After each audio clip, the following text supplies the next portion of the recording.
against Chris Licht. So I got to tell you, while our show is expanding and is hiring and we're getting record viewership every single month and we're growing and it's massive and we've got 8 million followers across all of our platforms and we're going to get to 10 and it's going to be amazing, to the moon, to the rocket. Ladies and gentlemen, CNN is collapsing. And quite frankly, our shows do about as well as their shows do. And we're not a multi-billion-dollar multinational organization. So we're really happy to be at parity with CNN. And so as we're going up, CNN is going down. This guy named Chris Licht was in charge. He was the new CEO brought in a year ago to change things up, and he fired. He really did shit can a lot of really bad anchors, a lot of bad people. I was a fan of what Chris Licht was doing, actually. He was bringing on Republicans. Byron Donalds was getting a chance to come on the airwaves and talk. Yet these people, the CNN viewers, the left, they are fascistic. And so they are not going to allow other alternative mediums, other opinions, other viewpoints to be presented to them. That is the nature of fascism. That is the nature of somebody who has had the mind virus and had their brain broken. And so Chris Licht is out because he let the front runner by a wide margin in the Republican field come on his airwaves and publicly embarrass their primetime talent. Yes, ladies and gentlemen, letting Donald Trump on the airwaves was the nail in the coffin for this guy, who I think was actually bringing some pretty good changes to CNN. They were going back to their news gathering ways, right? They were simply a news company, allowing both sides to come on and talk and trying to be independent arbiters. But allowing Donald Trump on the airwaves was the end. Here's how CNN reported on the firing of their own CEO this morning. We have news now to report involving our own network. News to us here at CNN and you at home. CNN's chairman and CEO, Chris Licht, is leaving the network. Licht took over the network a little over a year ago. David Zaslav, the chairman of CNN's parent company, Warner Brothers Discovery, he just made the announcement at the network editorial meeting. For now, a leadership team will take Licht's place, led by Amy Entelis, who's the executive vice president of talent and content development, along with Virginia Mosley, the EVP of editorial, Eric Sherling, our programming EVP, and David Levy, our new chief operating officer. Sarah? Thank you, Kate. On our radar this morning, Prince Harry. Yeah, it's so cringy. I never watched CNN, and just like seeing their regular programming, you're like, my God, why would anybody ever watch this? This is what our show is about today, ladies and gentlemen. It's about truth. People don't care about the colorful studios, about the glitter, about the flim-flam. They don't care about the fussy anchors and the style of drama. They care about rock-solid truth. It's why the only major ratings win for CNN was when Donald Trump went on their airwaves and started to spit facts. That is the thing that will get you canceled in this business, allowing the truth to have oxygen. Donald Trump did that. It was glorious. And we thought, since this is the breaking news and everyone in the media likes talking about themselves in the media, and it's just a giant human centipede, the entire media industry, we might as well play the greatest lasting legacy that Chris Licht has on our show, which is allowing Donald Trump to walk out and humiliate CNN on their own airwaves. Starting, ladies and gentlemen, with Donald Trump commenting on the topic of this morning's show, the corruption in Ukraine. It was glorious. Watch. What do you? Can I just follow up on that? You said you don't think in terms of winning you have to get losing. Mr. President, Europe. can I just follow up on that, because that's a really important Excuse me, statement let me that you just follow made up. there. Can you say if you want Ukraine or Russia to win this war? I want everybody to stop dying. They're dying, Russians and Ukrainians. I want them to stop dying. And I'll have that done. I'll have that done in 24 hours. I'll have it done. You need the power of the presidency to do it. But you won't say that you want Ukraine to win. You know what I'll say? I'll say this. I want Europe to put up more money, because they're in for 20 billion. We're in for 170, and they should be, and they should equalize. They have plenty of money. They should equalize. I got with NATO, when I sat down, I got them to put up hundreds of billions of dollars that they weren't paying under Obama and Bush and all of these other presidents. That's why they're able to help them fight the war, because of the money I got. But I want Europe. What's happening in Ukraine? Excuse me. I want Europe to put up more money because they're laughing at us. They think we're a bunch of jerks. We're spending $170 billion for faraway land, and they're right next door to that land, and they're in for 20.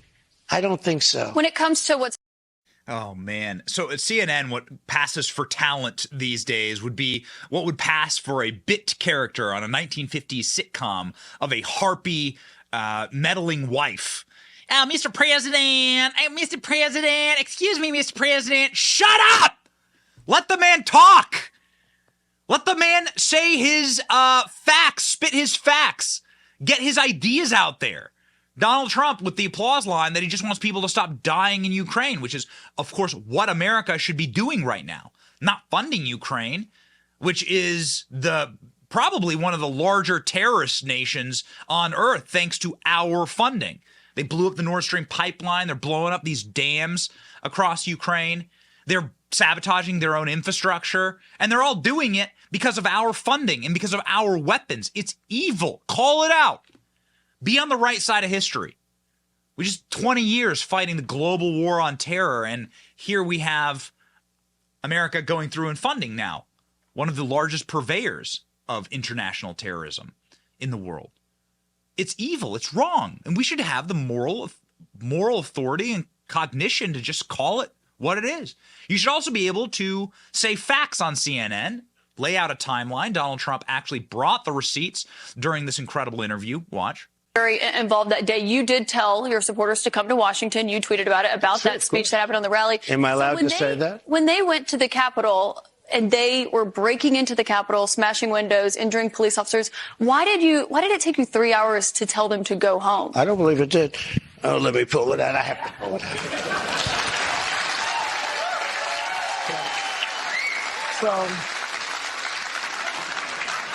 So if you look at on January 5th, the day before, I said, please support our Capitol Police and law enforcement. They are truly on the side of our country. Stay peaceful.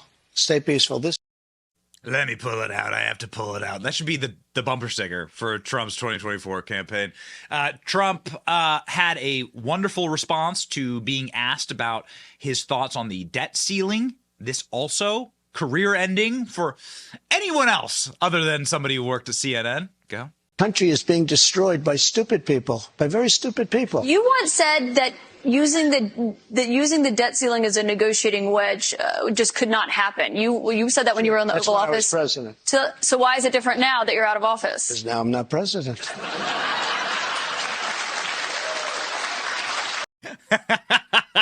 You can see there, like, just the panic. You can feel the panic in the CNN control room. You can see people start to shake. You can just, like, the energy is palpable. It's Palpatine with the lightning bolts. It's like everyone at CNN's short circuiting in that moment. And then finally, Donald Trump he's already warmed up the audience. He already has the CNN anchor there, Caitlin Collins, exactly where he wants her. He has the chair above his head. He's at the top of the ring. And then Donald Trump does the signature move. Watch. I think is why you held on to those documents when you knew the federal government was seeking them and then had given you a subpoena to return them. Are you ready? Are you ready? Can I talk? Yeah, what's the answer? Do you mind? I would like for you to answer the question. Okay, it's very simple to answer. That's why I asked it. It's very simple to. You're a nasty person, I'll tell you.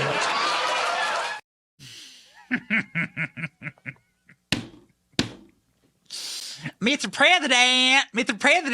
I know Caitlin Collins. First off, like, I worked with Caitlin Collins.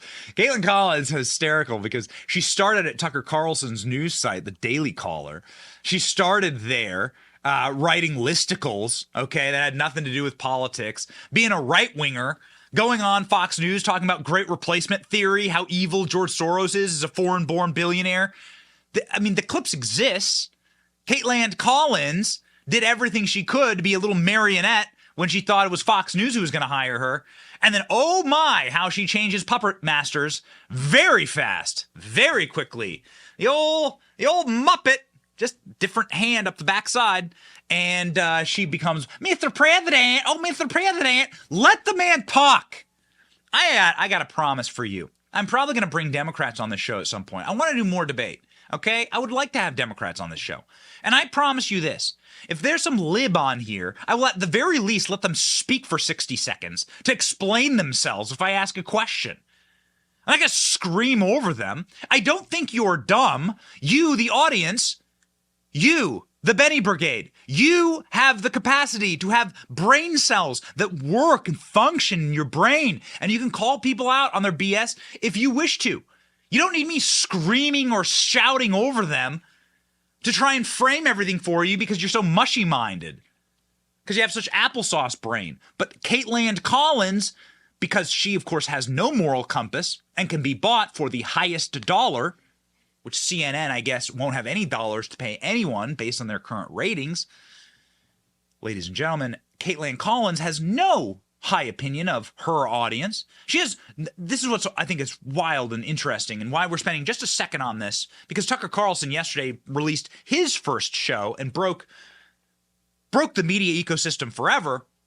But one final note at CNN. They hate their audience. They think you're dumb. Not that you are their audience, but CNN's audience writ large. The anchors despise you. They hate you. They think you're stupid. That's why they feel like they need to frame literally everything Trump says. They think you're dumb. And if you want to look up something, and if Donald Trump exaggerated a point, you can go look it up. But the anchors, the sin was just having Trump on the airwaves at all. Just letting Donald Trump, the front runner for the GOP, the former president of the United States, arguably the most famous man on planet Earth, that gave CNN a rating spike unlike anything they've ever seen in the past 10 years. The sin was having him on, and he broke them. And this is why the whole place is collapsing. This is a very scary moment where you're not even allowed to platform the other side. That's what they want to do to us. That's why this work is so important. And that's why we're taking a second to talk about a media story, because the work that we're building, what we're building here, is the alternative to that media. They would like to not even give you the chance to speak. They don't even want to give populists and nationalists and people who love this country, Christians, moral people, they don't want to give us air. They don't want to give us oxygen. We are not even allowed our opinions anymore. That's how fascistic these people have become. Listen to the actual tearful, lip quivering of the CNN anchors Jake Tapper and Anderson Cooper after they simply platformed Donald Trump and his 75 million voters. Oh, from Washington, it was an interesting night. Mr. Trump's first lie was told just seconds into the night with his false familiar claim that the 2020 election was, quote, a rigged election. And the falsehoods kept coming fast and furious about the January 6th insurrection, about the threat to Vice President Pence, about Pence's ability to overturn the election, about COVID, about the economy, and more. He called a black law enforcement officer a thug. He said people here in Washington, D.C. at Chinatown don't speak English. He attacked Caitlin as a nasty woman because she was trying to get him to answer a question. Perhaps most chillingly, the day after a 9-person jury of his peers in New York found him liable for sexual battery and defamation and ordered him to pay writer E. Jean Carroll $5 million, he made fun of her account of her sexual assault. And many in the audience laughed. And applauded. The former president making his first appearance tonight on this network since the 2016 election. He spoke with and took questions from New Hampshire Republican and undeclared voters who plan to take part in the GOP primary, and it took place just... Donald Trump made me his bitch. I'm Jake Tapper.